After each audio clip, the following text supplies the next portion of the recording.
Salut l'équipe, c'est Jisan. Aujourd'hui on se retrouve pour un nouveau J-News, le format dans lequel on parle des dernières news dans le monde du manga et du gaming.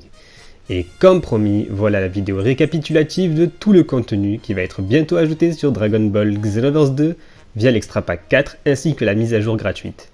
Et on va donc commencer par le contenu gratuit.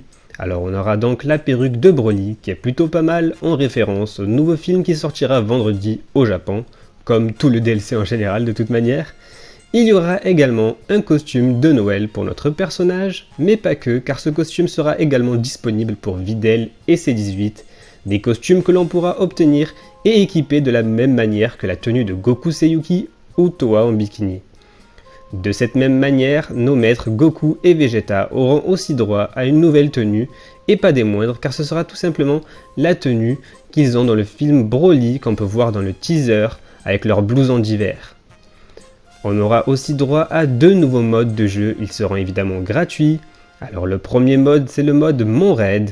Dans ce mode, on pourra créer nos propres raids, mais surtout incarner des boss de raid, tels que Demigra ou même Mira dans sa version ultime, mais pas que, car il y aura aussi Zamasu fusionné dans sa forme corrompue.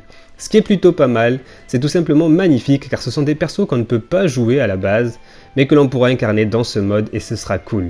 Dans ce mode de jeu, on pourra emporter des récompenses exclusives à ce mode, et je pense justement que la perruque de Broly ou les costumes de Noël, pour notre personnage, on pourra les obtenir justement et débloquer seulement dans ce mode de jeu. Du coup, voilà pour ce mode de jeu Mon Raid qui m'intéresse pas mal. Ensuite, le deuxième mode qui sera ajouté via la mage gratuite, ce sera tout simplement un mode photo.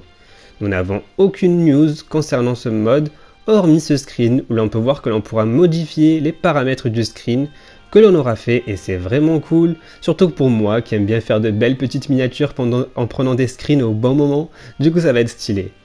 Ensuite, dans l'Extra Pack 4 qui sera payant, il y aura bien évidemment deux nouveaux personnages jouables, Broly dans sa version Full Power, avec des techniques bien vertes, mais complètement différentes du Broly qui est déjà disponible. Je me demande s'il sera aussi imposant que le Broly que l'on a sur le jeu. Je pense que ouais, ils ont choisi de mettre un Broly dans cette forme-là, justement pour se baser sur le Broly que l'on a, pour ne pas avoir à remodéliser un nouveau personnage.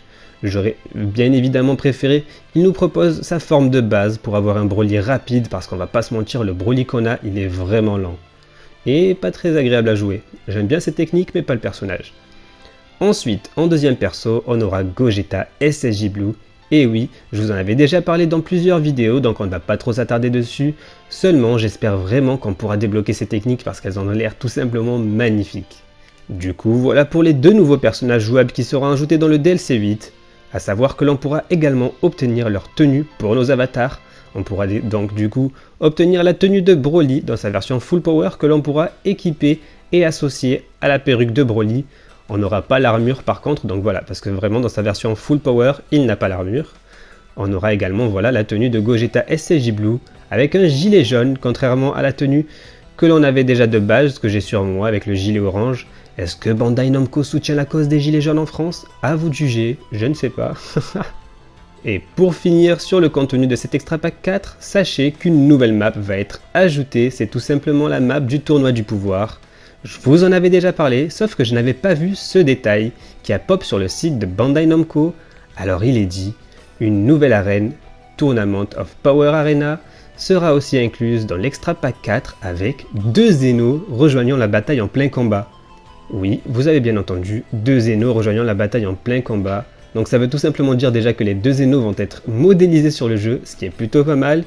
Et puis ça veut dire aussi que sur cette map, pendant les combats, à tout moment, les Zeno pourront intervenir. C'est juste ouf. Je suis vraiment curieux de voir ce qu'ils vont pouvoir faire. C'est juste impressionnant. C'est sûrement une des choses qui me hype le plus de ce DLC. C'est un truc de malade. Enfin bon, du coup voilà pour le contenu de cet Extra Pack 4.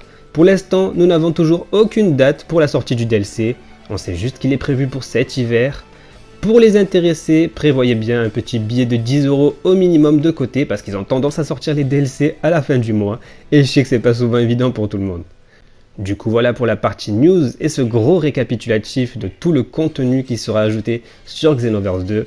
J'espère que ça vous aura plu. Maintenant ce que je vous propose c'est tout simplement une deuxième partie de vidéo full kill avec plusieurs de mes persos. Ça fait un petit moment que je vous avais pas fait de vidéo full kill de cette manière. Donc c'est parti pour 5 minutes de kill en musique, et moi je vous laisse avec ça en musique, et je vous dis donc à la prochaine.